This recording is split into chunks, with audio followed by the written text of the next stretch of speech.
오늘 이 기도의 밤 가운데 함께 묵상할 말씀, 함께 나눌 말씀은 구약 성경 에스겔의 말씀입니다. 에스겔 39장 25절로부터 29절까지의 말씀입니다.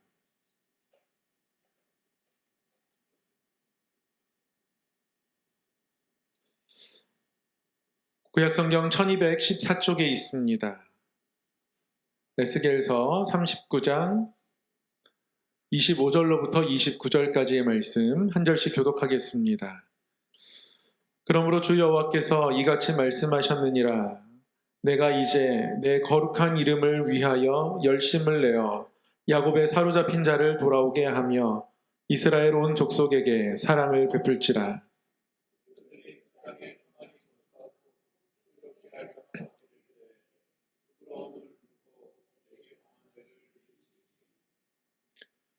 내가 그들을 만민 중에서 돌아오게 하고 적국 중에서 모아내어 많은 민족이 보는 데에서 그들로 말미암아 나의 거룩함을 나타낼 때라.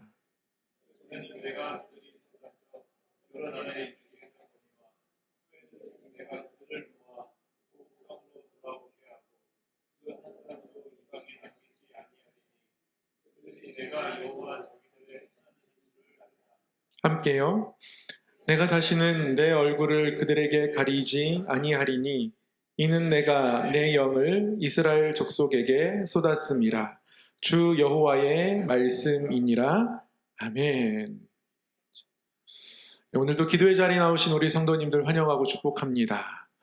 제가 서로에게 한번 이렇게 축복하고 권면하고 인사했으면 좋겠습니다. 지금 이 순간 당신이 하나님의 가장 가깝습니다. 한번 이렇게 인사하겠습니다. 지금 이 순간 당신이 하나님께 가장 가깝습니다. 이 기도의 자리가 우리 가운데에 그 얼굴을 나타내시는 하나님을 경험하는 자리가 되었으면 좋겠습니다. 하나님을 설명할 때 빼놓을 수 없는 수식어가 있습니다. 거룩하다라는 말씀이죠. 하나님은 거룩하신 하나님이십니다. 거룩하다. 이 카도시란 말은 하나님을 설명하는 아주 중요한 단어입니다. 구별되다라는 뜻이고요. 존재적으로 다르다는 뜻입니다. 하나님은 우리를 창조하신 하나님이시고 우리는 그의 지으심을 받은 피조물입니다. 존재적으로 다르죠. 그래서 하나님은 거룩하십니다. 그렇게 이 땅을 시작하신 하나님이시지만 결국 끝맺음 또한 하나님이 맺으실 겁니다. 그래서 우리 하나님은 알파와 오메가이십니다. 때가 되면 하나님께서 이 땅을 심판하실 것입니다. 이 심판도 우리가 우리를 심판할 수는 없습니다. 하나님만이 하시는 거죠. 그리고 우리는 심판을 받게 됩니다. 그 가운데 믿음으로 우리는 구원을 또한 누리게 되겠죠. 이 모두 거룩하신 하나님을 말씀하고 있는 모습들입니다. 이 외에도 하나님은 전지하시고 전능하십니다. 모든 것을 아시고 모든 것을 하실 수 있으신 하나님이십니다. 우리는 늘 한계가 있죠. 모르는 게 있습니다. 할 수 없는 일들이 있어요. 존재적으로 다르죠. 하나님은 편재하십니다. 어디에나 계세요. 우리는 그렇게 살아갈 수 없습니다. 여기에 있으면 거기에 없고 거기에 있으면 여기에 없습니다. 우리는 철저하게 공간에 갇혀 있습니다. 하나님과는 존재적으로 다르죠. 그런데 우리와 하나님이 존재적으로 다른데 그런 하나님의 속성을 거룩하다라고 이야기하는데 이 거룩하신 하나님의 속성 중에서 감히 우리가 닮아갈 수 있는 속성들이 있습니다. 예를 들면 하나님의 사랑. 아들을 주신 하나님의 사랑은 아주 고귀한 사랑입니다. 우리가 그 사랑을 온전히 따라할 수는 없을 겁니다. 그러나 하나님은 그 사랑을 닮아가길 원하세요. 하나님의 그 거룩하심을 우리가 닮아가길 원하십니다. 하나님은 정의의 하나님이십니다. 하나님은 약한 자들을 불쌍히 여기시고 돌보시는 하나님이세요. 그런데 하나님의 이러한 정의를 우리가 닮아가길 하나님께서 원하십니다. 그래서 하나님은 내가 거룩하니 너희도 거룩하라. 레위기 19장에서도 말씀하셨고요. 에베소서 5장 1절에서도 과감한 권면을 우리에게 말씀하십니다. 하나님을 본받으라. 하나님과 존재적으로 다른 저와 여러분을 향해서 하나님을 본받으라 말씀하기도 하십니다. 하나님을 본받는 것이 우리에게는 무척이나 부담스럽고 불가능할 수도 있지만, 그러나 하나님은 자녀된 우리가 하나님을 닮아갈 수 있다라고 말씀하고 계신 겁니다. 그러고 보니 이 거룩은 두 가지가 있더라고요. 우리가 하나님에게서 발견하는 거룩하심이 있고요. 우리가 우리 삶으로 닮아가야 하는 거룩이 있습니다. 하나님만의 독특한 거룩하심이 있고요. 우리와 하나님과 함께 공유할 수 있는 거룩하심이 있는 겁니다. 이러한 하나님의 거룩하심을 우리가 닮아가기 위해서 결국 우리에게 필요한 것은 하나님의 얼굴을 보는 겁니다. 그래야 닮아갈 수 있거든요. 하나님은 우리가 하나님 앞에 점점 가까이 나아가는 모습들을 내 얼굴을 만나는 것으로 표현하십니다. 오늘 말씀에 보면 저희가 25절부터 읽었는데요. 오늘 말씀, 이 에스겔 39장의 말씀은 하나님께서 이스라엘 백성들을 심판하시지만 그러나 포기하시지는 않는다. 그리고 회복의 때로 인도하실 것이다. 이 말씀을 하고 계시고요. 에스겔의 이런 회복의 메시지가 에스겔 33장부터 나타납니다. 39장까지 그 회복의 메시지가 이어지고요. 39장은 그 회복의 메시지의 결론과도 같습니다. 그 중에 저희가 25절부터 읽었는데요. 21절에 보면 하나님께서 왜 이스라엘 백성들이 심판받았는지 분명히 짚고 가십니다. 에스겔 39장, 저희가 오늘 읽은 본문 바로 앞절을 한번 함께 읽겠습니다. 23절, 24절 한번 읽겠습니다. 시작. 여러 민족은 이스라엘 족속이 그 죄악으로 말미암아 사로잡혀 갔던 줄을 알지라. 그들이 내게 범죄하였으므로 내 얼굴을 그들에게 가리고 그들을 그 원수의 손에 넘겨 다 칼에 엎드러지게 하였으되 내가 그들의 더러움과 그들의 범죄한 대로 행하여 그들에게 내 얼굴을 가리었었느니라. 아멘. 하나님은 이스라엘 백성들을 심판하는 것을 가리켜서 내 얼굴을 잠시 내가 가린 것이다 말씀하고 계십니다. 왜냐하면 그들이 범죄하였기 때문입니다. 23절도 그렇고요. 24절도 그렇고 내게 범죄하였으므로 내 얼굴을 그들에게 가렸다 이렇게 말씀합니다. 하나님이 이스라엘 백성들을 심판하셨을 때 이스라엘 백성들이 하나님에 대해서 갖는 생각은 하나님이 계시지 않는다였습니다. 하나님이 계신다라면 예루살렘이 망하지 않을 것이라고 생각했기 때문입니다. 그런데 예루살렘이 망하고 강대국에 의해서 짓밟히는 동안 하나님은 아무것도 하지 않으셨습니다. 그래서 하나님이 우리에게서 떠났다 생각하게 됩니다. 그런데 하나님은 그것 아니라고 말씀합니다. 잠깐 동안 내 얼굴을 그들에게 가렸던 것이지 하나님은 늘 그들을 향해 있었음을 말씀하고 계십니다. 이 말씀을 통해서 우리는 알 수 있습니다. 하나님께 죄를 범할 때마다 그 죄를 놓아둘 때마다 하나님의 얼굴이 가려진다는 것. 그래서 우리가 하나님을 볼 수 없게 된다는 것. 그렇게 우리가 하나님 앞에서 하나님의 얼굴을 뵙기 위해서 늘 먼저 해야 하는 것은 우리의 죄를 하나님 앞에 고백하는 겁니다. 죄를 뉘우치는 겁니다. 죄를 숨기지 않는 겁니다. 죄를 하나님 앞에 드는 겁니다. 오늘 말씀 26절에 보면 그들이 그 땅에 평안히 거주하고 두렵게 할 자가 없게 될 때에 부끄러움을 품고 내게 범한 죄를 뉘우친다 말씀합니다. 이 부끄러움을 품는다는 말이요. 이렇게 품는다는 게 아니라 들어 올린다는 겁니다. 누구나 부끄러움을 감추고 싶습니다. 그런데 하나님 앞에서는 그렇게 하지 말래요. 부끄러움을 하나님 앞에 들어 올린다 합니다. 보여드린다는 거예요. 그래야 하나님의 얼굴 앞에 우리가 설 수 있기 때문에 그렇습니다.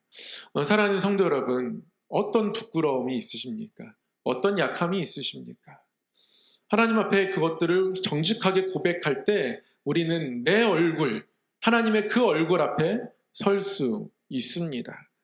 그리고 그런 마음들 위에 하나님은 반드시 하나님의 거룩하심을 나타내십니다. 하나님께서 오늘 25절에 이렇게 말씀하시죠. 그러므로 주 여호와께서 이와 같이 말씀하셨느니라.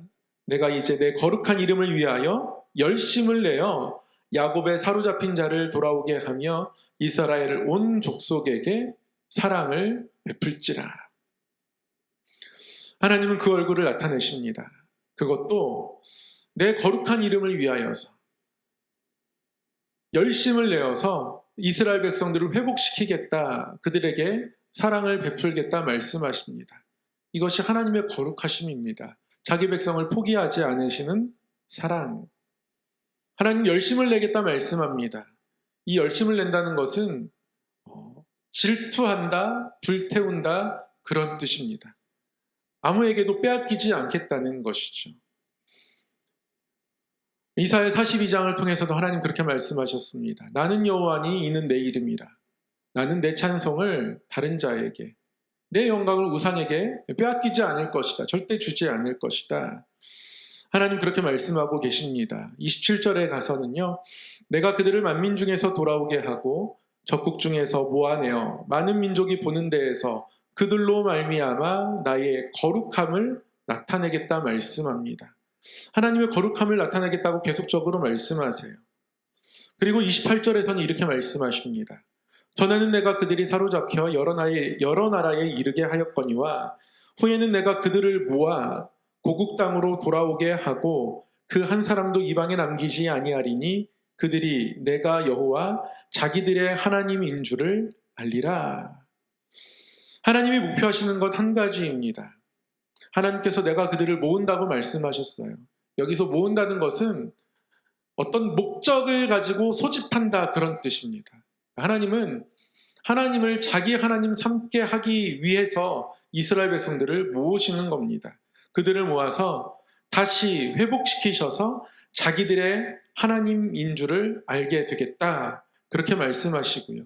그리고 29절에서 결론적으로 내가 다시는 내 얼굴을 그들에게 가리지 아니하리니 이는 내가 내 영을 이스라엘 족속에게 쏟았음이라. 주 여호와의 말씀이니라. 하나님 이렇게 말씀하고 계십니다. 하나님 다시 하나님의 얼굴을 그들에게 가리지 않겠다 이렇게 말씀하고 계세요. 이것이 오늘 우리가 하나님께 기대하는 하나님의 거룩함입니다. 우리의 연약함을 고백할 때 하나님은 우리에게 하나님의 얼굴을 나타내십니다. 이게 하나님의 거룩하심이에요. 하나님은 이 일들에 대해서 열심을 내겠다 말씀합니다. 열심을 내어서 정말 불타는 마음으로 너희들을 찾아가겠다 이렇게 말씀하고 계십니다. 내가 내 영을 이스라엘 족속에게 쏟았다 말씀합니다. 아낌없이 부어주겠다 말씀하고 계신 거예요. 이 거룩하신 하나님의 열심이 오늘 이 기도의 자리에서 저와 여러분이 바라보고 기도할 하나님의 모습이고 또 하나님의 약속입니다. 하나님께서 오늘 이스라엘 백성들의 회복을 말씀하실 때 하나님의 열심을 말씀하시면서 하나님이 이것이 너희 가운데 나타날 하나님의 거룩하심이라고 말씀하셨으니 오늘도 우리가 이 시간 기도할 때 어떤 것을 가지고 나아가든지 하나님이 열심을 통해서 하나님의 얼굴을 우리에게 나타내실 것을 믿으며 하나님께 기도했으면 좋겠고요. 그것이 결국 하나님을 나의 하나님, 자기들의 하나님 삼겠다라는 하나님의 목표에 응답하는 우리의 모습일 겁니다. 우리가 오늘 기도하면서 결국 하나님을 나의 하나님 삼아야 하겠죠. 하나님께서 그렇게 열심이시니 저 또한 하나님 앞에 모든 것을 내어놓고 나아가겠습니다. 오늘 기도하며 나아가는 우리의 마음과 고백이 되기를 소망합니다. 하나님께서 하나님의 거룩하심을 나타내시겠다고 하셨으니 그 거룩한 이름을 위해서 열심을 내셔서 하나님의 얼굴을 다시 한번 우리에게 나타내겠다 하셨사오니 하나님 어떤 부끄러움도 감춰두지 않고 하나님 앞에 들어 올리겠습니다. 다 하나님께 꺼내놓겠습니다. 하나님 앞에 이런 정직함으로 오늘 나아가는 기도의 밤이 되기를 간절히 소망합니다. 사랑의 하나님 아버지, 오늘 이 밤 하나님 앞에 기도하며 나아가게 하시니 감사합니다.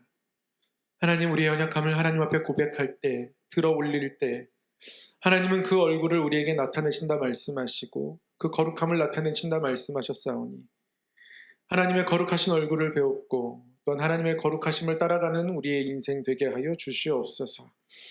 하나님을 그래서 나의 하나님으로 삼으며 하나님의 뜻이 우리의 삶에 이루어지는 복된 인생 되기를 소망하오니 그 길로 인도하여 주시옵소서. 이 밤에 기도한 모든 기도의 제목들 위에 응답하여 주시고 기도할 때마다 하나님의 얼굴을 나타내시며 하나님 더 가까이 나아가게 하사 우리의 삶의 걸음걸음이 하나님 손안에 있음을, 우리를 더욱더 모든 민족들 앞에서 높이시는 하나님의 높이심이 우리 앞에 있음을 믿음으로 바라보고 구하며 누리며 살아가도록 인도하여 주시옵소서. 우리에게 빛으로 임하시되 우리로 빛을 발하게 하시는 우리 주 예수님 이름으로 기도드리옵나이다. 아멘.